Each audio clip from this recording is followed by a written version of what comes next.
TV5 news నేను సుమంజలి. ముందుగా bulletin లో హెడ్లైన్స్. తుంగతుర్తిలో జాగృతి జనం బాట. కన్న కూతురిపై తండ్రి అత్యాచారం. నిజాంపట్నం హార్బర్లో బోటుకు అగ్ని ప్రమాదం. కీసరలో నగల దుకాణంలో దుండగుల దాడి. సోయా కొనుగోలు డిమాండ్తో బీఆర్ఎస్ ఆందోళన. ఆర్య వైశ్యులపై దాడులపై వెల్లంపల్లి ఫైర్. కొండగట్టు అంజన్నను దర్శించిన పవన్ కళ్యాణ్. జాగృతి జనం బాట కార్యక్రమంలో భాగంగా తుంగతుర్తి నియోజకవర్గంలో తెలంగాణ జాగృతి అధ్యక్షురాలు కల్వకుంట్ల కవిత పర్యటించారు. జాగృతి జనం బాటలో భాగంగా తుంగతుర్తి నియోజకవర్గంలోని జాజిరెడ్డిగూడెం అర్వపల్లి కేజీబీవీ పాఠశాలను తెలంగాణ జాగృతి అధ్యక్షురాలు కల్వకుంట్ల కవిత సందర్శించారు. సావిత్రిబాయి పూలే జయంతి సందర్భంగా ఆమె చిత్రపటానికి పూలమాల వేసి నివాళులర్పించారు. ఈ సందర్భంగా ఉపాధ్యాయులను సత్కరించి విద్యార్థులకు చాక్లెట్లు పంపిణీ చేశారు. విద్యతోనే సామాజిక మార్పు సాధ్యమని కల్వకుంట్ల కవిత పేర్కొన్నారు.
అందరికీ నమస్కారం. తెలంగాణ జాగృతి జనంబాట కార్యక్రమంలో భాగంగా ఇవాళ సూర్యాపేట జిల్లాకు రావడం జరిగింది. మరి సూర్యాపేట జిల్లా ముందు నుండి కూడా సాయుధ పోరాటానికి పెట్టింది పేరుగా, విప్లవోద్యమాలకు పెట్టింది పేరుగా, ప్రజలను జాగృతం చేసేటటువంటి జిల్లాగా సూర్యాపేట జిల్లాను మేమందరం కూడా తలుచుకుంటూ ఉంటాం. మరి అనేక మంది అమరవీరులు ఇప్పుడే కాదు, సాయుధ రైతాంగ పోరాటం నుంచి ఉన్నటువంటి వాళ్ళు, బండెనక బండి గట్టి అనేటటువంటి పాటతోని విప్లవోద్యమాన్ని రగిలించినటువంటి బండి యాదగిరి గారు అందరూ కూడా ఇదే ప్రాంతానికి చెందినటువంటి వాళ్ళు. ఆ మహనీయులను అందరినీ తలుచుకుంటూ మరి సూర్యాపేట జిల్లాలో జరగాల్సినటువంటి అభివృద్ధి ఎక్కడ ఆగింది, ఎలా ముందుకెళ్ళొచ్చు, దాంట్లో మాలాంటి సంస్థలు, మాలాంటి వ్యక్తులు ఎటువంటి పాత్ర పోషించవచ్చు అనేటటువంటి అంశం మీద ఈ జిల్లా పర్యటన చేస్తూ ఉన్నాం. జాగృతి జనంబాట కార్యక్రమంలో ప్రధానంగా నీటి వనరులు, స్కూళ్ళు, అదేవిధంగా హాస్పిటల్స్ మీద మేజర్గా ఫోకస్ పెట్టడం జరిగింది. ఇవాళ సూర్యాపేట జిల్లాకి ఎంటర్ అవ్వగానే మరి అరవపల్లి మండలం నుంచి ఎంటర్ అయినాం. అక్కడ కేజీబీవి స్కూల్ చూసినాం. మరి అది ఎప్పుడు వాన వస్తే 10 ఏళ్ళ నుంచి స్కూల్ కడితే ఎప్పుడు వాన వస్తే ప్రతి వానాకాలం కూడా నిండా స్కూల్ మునిగిపోవడం, పిల్లలందరినీ ఫస్ట్ ఫ్లోర్కి పంపించడం, అదేవిధంగా వాన లేని టైంలో కూడా చుట్టూ చెరువు మధ్యలో కట్టారు కాబట్టి నీరు నిలిచి ఉండడం, దోమలు, రకరకాల ఇన్ఫెక్షన్లు, పిల్లలు ఇబ్బంది పడుతున్నటువంటి సందర్భాన్ని కూడా అక్కడ చూడడం జరిగింది. మొన్న ఈ మధ్య వచ్చినటువంటి తుఫాన్లో స్కూల్ మునిగిపోతే జిల్లా కలెక్టర్ గారు వచ్చి కూడా చూసి వెళ్ళారంట. కానీ ఇంతవరకు మరి ఏం చర్యలు చేపట్టారో తెలియదు. నేను కూడా పర్సనల్గా జిల్లా కలెక్టర్ గారు కూడా మాట్లాడతాను, ఏం చర్యలు చేపట్టారో ఏందన్న విషయాన్ని కూడా పరిశీలన చేయడం జరుగుతుంది. అదేవిధంగా ఆ తర్వాత రుద్రమ చెరువుకు వచ్చినాం. మధ్యలో ఎస్ఆర్ఎస్పి కాలువలు పరిశీలన చేసుకుంటూ వచ్చినాం. తెలంగాణలో ఉన్న ప్రతి ఒక్క కాలువ కూడా లైనింగ్ లేకుండా కంప చెట్లు పెరిగి చాలా భయంకరమైన పరిస్థితుల్లో ఉన్నాయి. మరి O&M అనే ఒక సపరేట్ డిపార్ట్మెంటే ఉంటుంది ఇరిగేషన్లో, కానీ ఆపరేషన్ అండ్ మెయింటెనెన్స్ అనే ఆ డిపార్ట్మెంట్కి నిధులు ఎన్నడూ 10 ఏళ్ళు బీఆర్ఎస్లో అయినా 2 ఏళ్ళు కాంగ్రెస్లో అయినా ఎన్నడూ నిధులు ఇవ్వలేదు. కాబట్టి ఏ ఒక్క కాలువ కూడా సరిగ్గా ఉన్నటువంటి పరిస్థితి లేదు. మేము చూసినటువంటి మెయిన్ కెనాల్ ఏదైతే ఇక్కడ సూర్యాపేట ప్రాంతానికి నీళ్ళు ఇచ్చేటటువంటి 70 డిస్ట్రిబ్యూటరీ కెనాల్ని మేము చూడడం జరిగింది. చాలా 70 కిలోమీటర్లు పోయేటటువంటి కాలువ, దాదాపు కోదాడ వరకు నీళ్లు తీసుకెళ్లే కాలువ. ఆ కాలువ కూడా ఏమాత్రం కూడా మెయింటెనెన్స్ లేకపోవడం నిజంగా దారుణం. ఆ తర్వాత మేము రుద్రమ చెరువు దగ్గరకు వచ్చినాం. యాజ్ ఇట్ ఈస్గా న్యాచురల్గా 700 ఎకరాల విస్తీర్ణంలో ఉన్నటువంటి చెరువు ఇప్పటికీ ఇక్కడ ప్రాంత ప్రజలకు ఉపయోగపడుతుంది. కానీ ఈ చెరువుకి గోదావరి నీళ్లు రావాల్సినటువంటి అవసరం ఉంది. 1.5 కిలోమీటర్ల డిస్ట్రిబ్యూటరీ కాలువ తవ్వకుండా ఉండడం వల్ల ఇప్పుడు కూడా ఇక్కడ నుంచి గోదావరి నీళ్లు రావడం లేదు. పైగా ఈ చెరువుని 5 TMC పెద్ద రిజర్వాయర్గా చేస్తామని చెప్పి బీఆర్ఎస్ గవర్నమెంట్లో ఉన్న పెద్ద నాయకులు 2 ఎలక్షన్లలో కూడా ప్రామిస్ చేసి చేయకుండా వదిలేశారు. కాంగ్రెస్ వాళ్ళు కూడా ఇప్పుడు వచ్చి మరి దీన్ని లక్నవరం చేస్తాము, టూరిస్ట్ స్పాట్ చేస్తామని చెప్తున్నారట. వాళ్ళు కూడా అనడమే తప్పితే ఒక ఫైల్ కూడా ముందుకు కదలనటువంటి పరిస్థితి ఉంది. అట్లా కాకుండా నల్గొండలో ఏదైతే ఎస్ఆర్ఎస్పి స్టేజ్ 2 పైన ఎక్కడైతే రిజర్వాయర్స్ లేవో నల్గొండలో రిజర్వాయర్స్ రావాల్సినటువంటి అవసరం ఉంది. వరంగల్లో కొన్ని ఉన్నాయి, నల్గొండలో రిజర్వాయర్ లేకపోవడంతో ఈ ప్రాంత రైతాంగం అంతా ఇబ్బంది పడుతూ ఉన్నారు. కాబట్టి రిజర్వాయర్లు కట్టే విధంగా ప్రభుత్వం ప్లాన్ చేయాలని చెప్పి డిమాండ్ చేస్తూ ఉన్నాం. Thank you. జై తెలంగాణ, జై జాగృతి. పెద్ద పంజాని మండలంలో కన్న కూతురిపై తండ్రి అత్యాచారం చేసిన ఘటన కలకలం రేపుతోంది. ఈ ఘటనపై పలమనేరు రూరల్ సిఐ పరశురాముడు కీలక విషయాలు వెల్లడించారు. పెద్ద పంజాని మండలంలో చోటు చేసుకున్న అమానుష ఘటనపై పలమనేరు రూరల్ సిఐ పరశురాముడు వివరాలు తెలిపారు. బాధితురాలి తల్లి మృతి చెందడంతో తండ్రి రెండో పెళ్లి చేసుకుని బాలిక నానమ్మ వద్ద పెరుగుతోందని చెప్పారు. ఈ క్రమంలో తండ్రి తరచూ బాలిక వద్దకు వచ్చేవాడని తెలిపారు. జనవరి 1న గ్రామ సమీపంలోని దుకాణానికి వెళ్లి వస్తుండగా నానమ్మపై దాడి చేసి బాలికను అత్యాచారం చేసినట్లు నానమ్మ ఫిర్యాదు చేసినట్లు వెల్లడించారు. ఘటనపై ఫోక్సో కేసు నమోదు చేసి దర్యాప్తు కొనసాగుతున్నట్లు సిఐ తెలిపారు. సుమారు 12 సంవత్సరాల క్రితం మొదటి భార్య చనిపోయిన తర్వాత ఈ బాధితురాలు వాళ్ళ నాన్నమ్మ దగ్గరే పెరుగుతూ ఉండేది. మొన్నటి దినం ఈ 1 జనవరి 1కు ఇంటికని వచ్చేసి బాలికపై తన తండ్రి అత్యాచారం చేసినాడని చెప్పేసి వాళ్ళ నాన్నమ్మ ఫిర్యాదు చేయడం జరిగింది. దాని మీద ఎఫ్ఐఆర్ చేసినాం, ఫోక్స్ యాక్ట్ కింద. దాన్ని విచారిస్తున్నాం, తదుపరి వివరాలు తెలుపుతాం. బాలికను వైద్య పరీక్ష నిమిత్తం ఆసుపత్రికి పంపించాం. ఇంతకుముందు ముద్దాయికి సంబంధించి కూడా ఇంతకుముందు ఎలాంటి కేసులు ఫిర్యాదులు లేవు.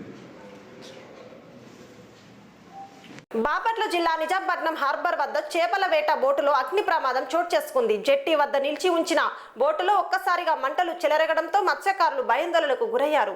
బాపట్ల జిల్లా నిజాంపట్నం హార్బర్ వద్ద తీవ్ర అగ్ని ప్రమాదం జరిగింది. జెట్టి వద్ద ఆపి ఉంచిన చేపల వేట బోటులో ప్రమాదవశాత్తు మంటలు చెలరేగాయి. మంటలు వ్యాపించడంతో బోటులో ఉన్న మత్స్యకారులు వెంటనే కిందికి దూకి ప్రాణాలు దక్కించుకున్నారు. ఈ ఘటనలో బోటుతో పాటు వేట వలలు పూర్తిగా కాలిపోయాయి. సముద్రంలో వేటకు వెళ్లేందుకు సిద్ధమవుతున్న సమయంలో ఈ ప్రమాదం చోటు చేసుకోగా సుమారు 20 లక్షల రూపాయల ఆస్తి నష్టం జరిగినట్లు అంచనా వేస్తున్నారు.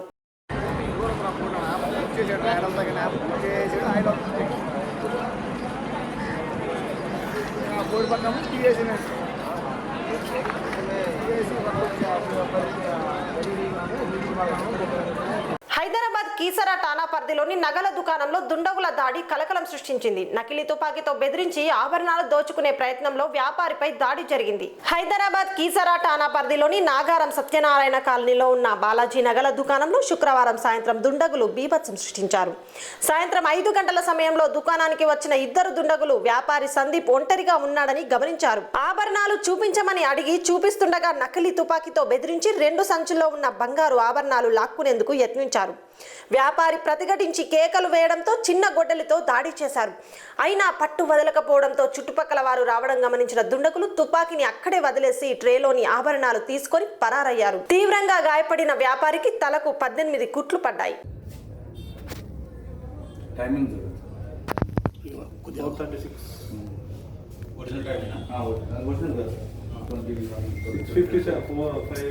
కింద తీసుకొని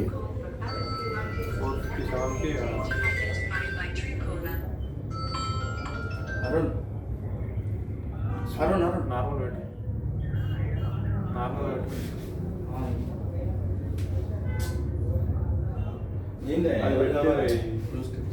నేను మాట్లాడితే నార్మల్ పెట్టాలి. నార్మల్ పే పెట్టి ఇప్పుడు నార్మల్ పెట్టి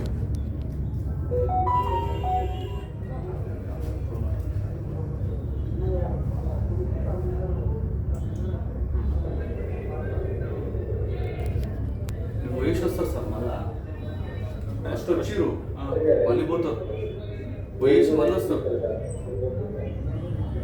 ఫస్ట్ వచ్చి చూసి వెళ్ళిపోతారు, మళ్ళీ వస్తారు. Okay 1 minute sir 1 minute sir 1 sir వస్తారు మళ్ళీ 2 మినిట్స్ అట్లా వీళ్ళు డైవర్ట్ చేస్తారు, వాళ్ళు వచ్చేసారు. వీళ్ళకి కూడా సంబంధం ఉంటుంది, ఉండొచ్చు. ఉంటారు అట్లా ఉంటుంది. వీళ్ళు వచ్చి మెల్లగా స్లోగా మెల్లగా కూర్చున్నాను. వీళ్ళది మరి బండి అక్కడనే ఉంది, ఇప్పుడు ఆ బండి అక్కడనే ఉంది. వీళ్ళు వేసుకొచ్చింది షాప్ వాళ్ళది. वो पहचान वाले हैं? नहीं पहचान वो वाले दोनों को पहचान दे. नहीं मेरी पहचान.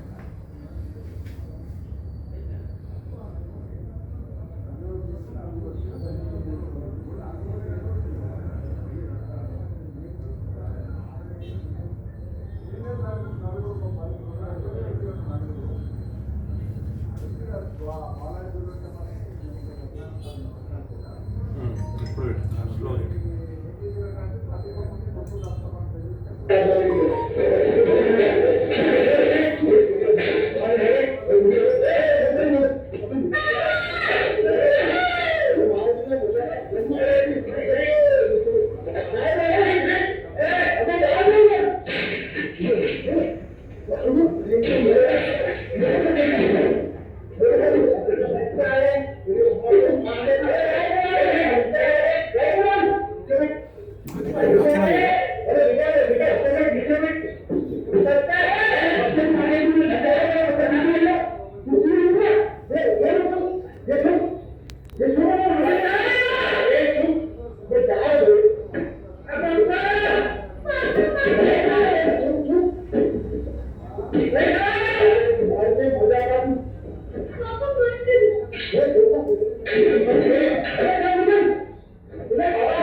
బాబుని తెలిసాడు.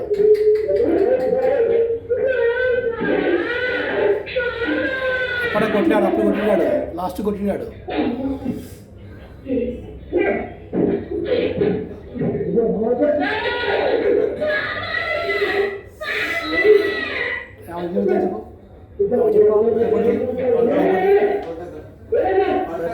అరే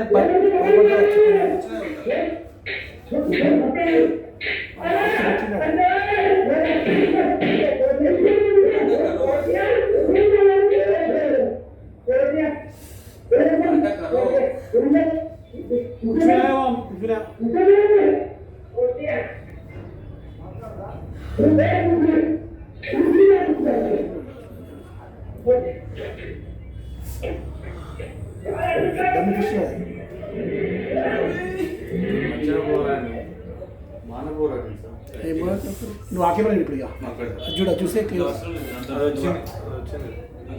వచ్చిందా? ఓకే.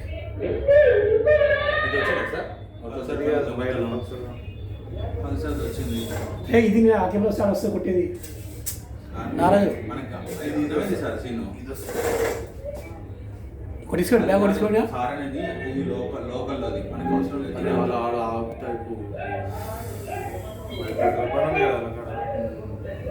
బాబు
బాబుని తెలిసాడు.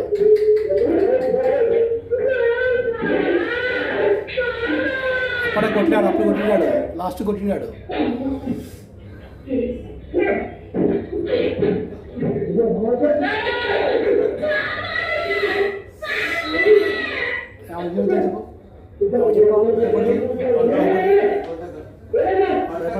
అరే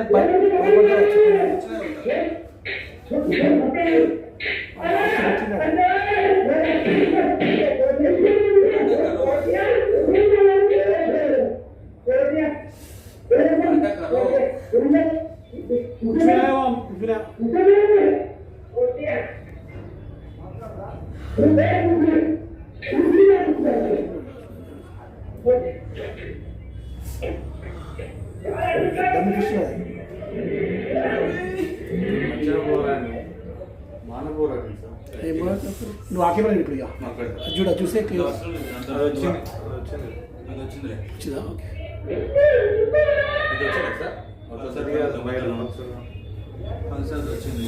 హే ఇది నేను ఆకేమలో సార్ వస్తే కొట్టేది నారాజు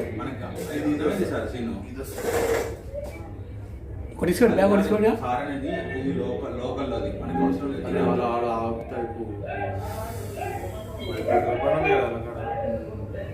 బాబు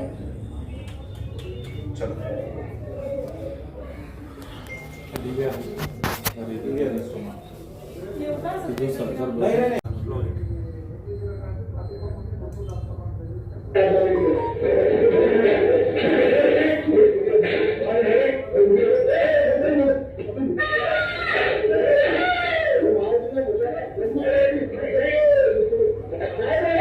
you.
బాబుని నిలిచాడు.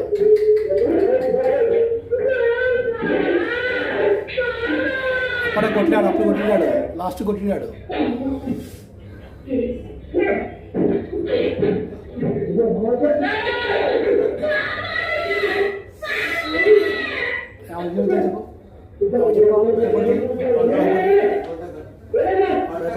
అరే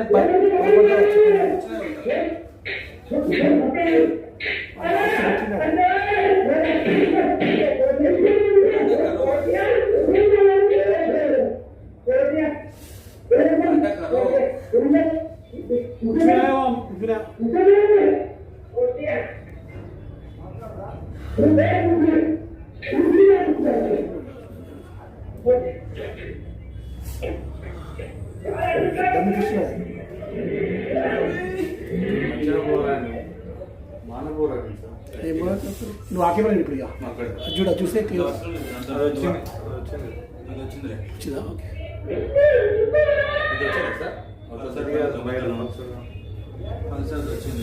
ఓకే. ఇది నేను ఆకేమలో సార్ వస్తే కొట్టేది నారాయణ కొట్టించుకోండి, బ్యాగ్ కొట్టించుకోండి.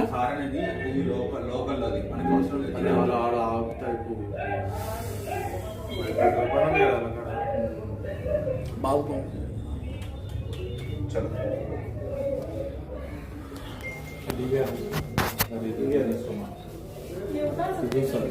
ఉమ్మడి ఆదిలాబాద్ జిల్లాలో సోయా కొనుగోలు చేయాలంటూ బీఆర్ఎస్ నేతలు ఆందోళనకు దిగారు. ఎంపీ ఎమ్మెల్యేల ఇళ్ల ముట్టడికి యత్నించిన మాజీ మంత్రి జోగు రామన్నను పోలీసులు అడ్డుకున్నారు. ఉమ్మడి ఆదిలాబాద్ జిల్లాలో సోయా కొనుగోలు చేయాలని డిమాండ్ చేస్తూ మాజీ మంత్రి జోగు రామన్న ఆధ్వర్యంలో బీఆర్ఎస్ శ్రేణులు ఆందోళన చేపట్టారు. ఎంపీ ఎమ్మెల్యేలు ఇళ్ల ముట్టడికి యత్నించగా పోలీసులు అడ్డుకొని జోగు రామన్నను బలవంతంగా పోలీస్ స్టేషన్ కి తరలించారు. ఈ సమయంలో బీఆర్ఎస్ కార్యకర్తలకు పోలీసులకు మధ్య తీవ్ర తోపులాట చోటు చేసుకుంది. పోలీస్ స్టేషన్ వద్దకు చేరుకున్న జోగు రామన్న స్పృహ కోల్పోయారు. దీనికి నిరసనగా పోలీస్ స్టేషన్ ఎదుటే బీఆర్ఎస్ శ్రేణులు ఆందోళన కొనసాగించారు.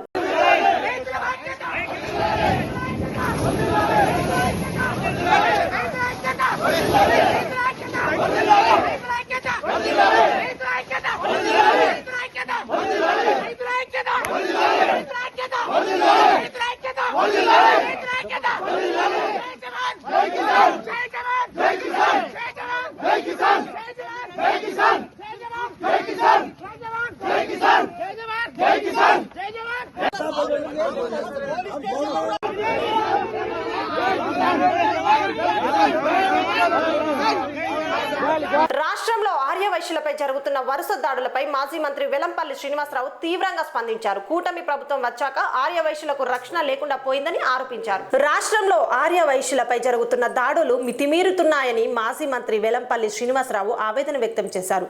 కూటమి ప్రభుత్వం ఏర్పడ్డాక ఆర్యవైశ్యులను వ్యాపారం చేయనీయకుండా కూటమి నేతలు అడ్డుకుంటున్నారని ఆరోపించారు. పొదిలిలో అవినాష్, అతని తండ్రిపై దాడి, దర్శి గంగా దేవరపల్లిలో డిపో నిర్వాహకుడు సత్యనారాయణపై వేధింపులు, దశాబ్దాలుగా రేషన్ డీలర్ గా కొనసాగుతున్న సత్యనారాయణను బెదిరించడం దుర్మార్గమని అన్నారు. రేషన్ డీలర్షిప్ వదలకపోతే కిడ్నాప్ చేస్తామని బెదిరించడంతో సత్యనారాయణ దేవస్థానంలో తలదాచుకున్నారని తెలిపారు. దర్శి పోలీసులు కూటమి నేతలకు అనుకూలంగా వ్యవహరిస్తున్నారని ఆరోపించారు. అతని మీద సస్పెండ్ చేయగలిగారు మీరేమన్నా?